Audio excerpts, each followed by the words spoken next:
आइए तो देखिए, इन कोणों को कोई हल्के में न ले आप।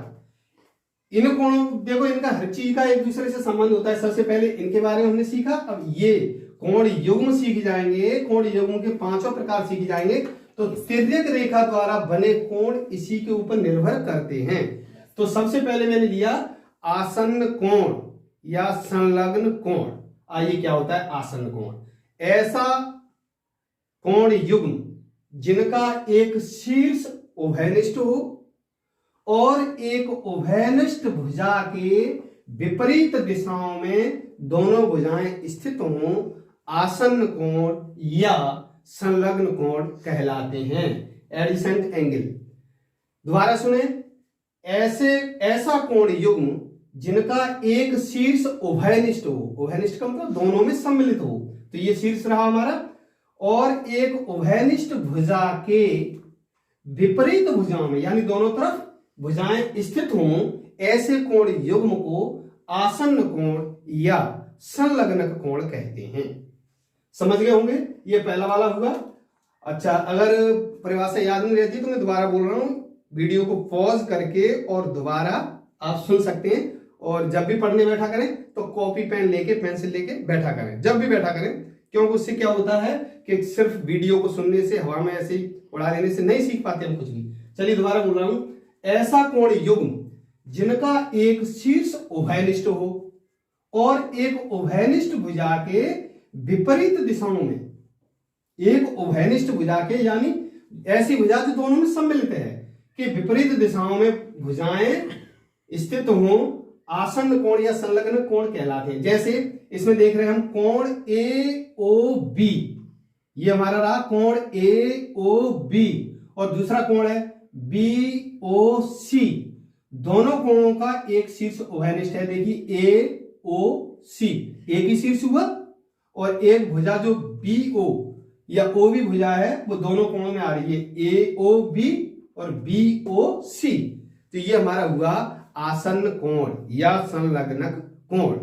चलिए अब दूसरे कोण को हम देखते हैं, रैखिक युग्म। नाम से इतना लग रहा है कि अगर नाम पर हम थोड़ा सा विवेक लगाएं तो आधा सा काम हमारा हल हो जाता है। रैखिक युग्म, लीनियर पेयर। देखिए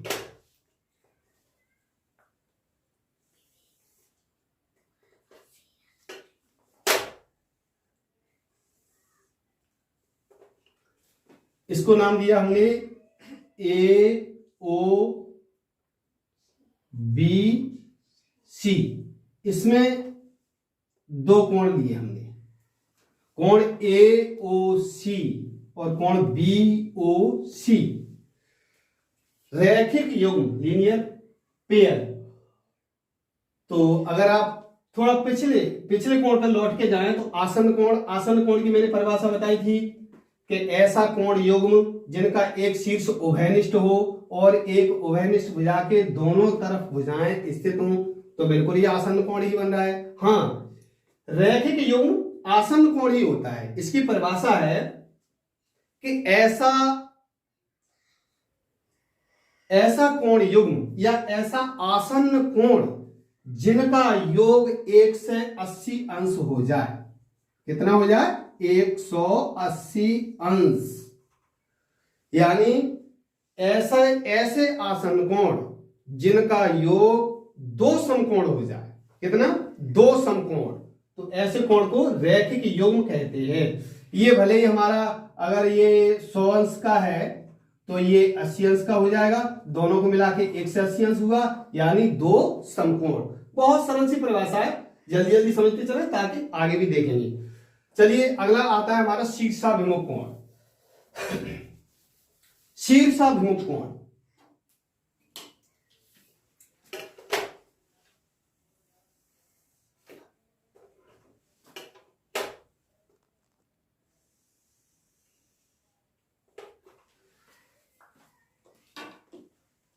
इसको ए मान लें, ओ ये हमारी ए नंबर से देखते चलो, बी सी और डी। जब दो रेखाएं एक दूसरे को किसी बिंदु पर प्रतिच्छेदित करें तो इस प्रकार चार कोण बनते हैं। जब एक रेखा दूसरी रेखा को किसी बिंदु पर प्रतिच्छेदित करे, प्रतिच्छेदित का मतलब छेदती हुई निकले, जैसे ये रेखा है और इस पे ये दूसरी निकले, तो इस प्रकार चार कोण बनते हैं। देखो, दो कोण ये हुए और एक ऊपर एक नीचे, चार कोण बन गए। अब हम इसमें देखते हैं, इसमें एक चीज पूछते हैं आपसे कि क्या इसमें रैखिक युग्म, ये दूसरा नंबर वाला आसन कोण के बाद रैखिक युग्म, कोई रैखिक युग्म दिखाई दे रहा है? अगर मैं इनके नाम ले दूं, कोण एक, कोण दो, कोण तीन और कोण चार, इसमें कुछ अगर गौर से देखें तो इसमें रैखिक युग्म दिख रहे हैं। देखिए, मैं दाब को दिखा दूंगा आपको बंद करके। माना कि हमने ये बंद कर लिया, ये वाला हिस्सा हमने बंद कर लिया। अब कोण एक और कोण को देखें तो ये बी और डी एक रेखा है, ये सीधी रेखा बन गई। इससे पहले मैंने बताया था शीर्ष रैखिक युग्म में कि ऐसे दो कोण जिनका योग 1 से 80 अंश हो जाए तो वो रैखिक युग्म होता है। तो रैखिक युग्म, चलिए रैखिक युग्म हम ढूंढते हैं। तो रैखिक युग्म कौन सा होगा? कोण एक और कोण दो, ये रैखिक युग्म बन गया। आगे बढ़े, दूसरा ढूंढते हम, कोण दो और कोण दो के साथ में कौन सा जुड़ रहा है? चलिए इसको हम बंद कर लेते हैं, नीचे वाले हिस्सा को। तो एक ए बी रेखा है, ए बी रेखा के साथ में दो कोण बन रहे हैं, ए ओ बी और बी ओ सी। कोण ए ओ बी और बी ओ सी दोनों को मिला के एक सरल रेखा बन गई, यानी दो समकोण। तो ये रैखिक युग्म बन गया। दूसरा इसी तरह से देखें तो कोण तीन के साथ में चार, समझ गए होंगे, अब तो थोड़ा जल्दी करें। कोण तीन और कोण चार, इसे बंद कर लिया तो ये दोनों, अगर इनको बंद कर ले तो चार और एक, कोण चार और कोण एक। अब देखो, यदि एक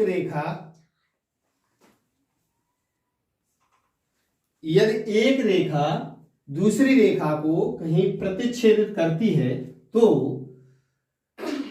चार कोण बनते हैं, और जिसमें चार जोड़े ऐसे होते हैं जो रैखिक युग्म हैं, चार जोड़े बने जो रैखिक युग्म हैं।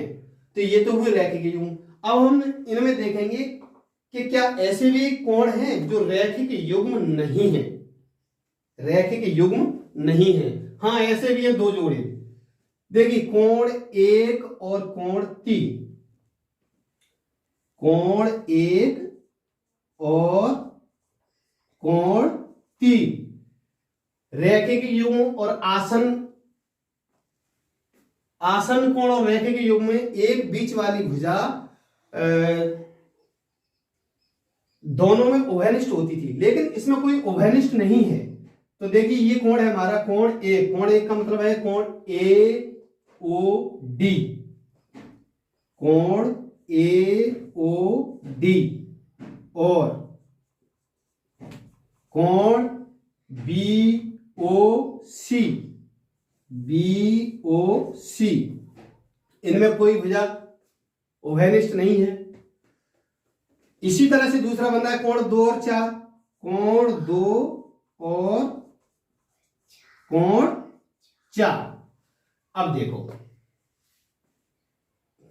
जब एक रेखा दूसरी रेखा को किसी बिंदु पर प्रतिच्छेद करती है तब दो जोड़े शीर्षाभिमुख कोण बनते हैं, एक आमने सामने के, जिनकी शीर्षाभिमुख कोण की परिभाषा है कि जब एक रेखा दूसरी रेखा को किसी बिंदु पर प्रतिच्छेद करे और उनके बीच में इस प्रकार बने कोण जिनकी कोई भी भुजा, एक भी भुजा उभयनिष्ठ ना हो, इस प्रकार बने कोण शीर्षाभिमुख कोण कहलाते हैं। इन कोणों को अच्छी तरह सीखते चलेंगे ताकि आगे आने वाले त्रिभुजों में और इनकी बहुत महत्व रहता है। चलिए, अब नंबर 4 पे पहुंचे हम, कोट पूरक कोण।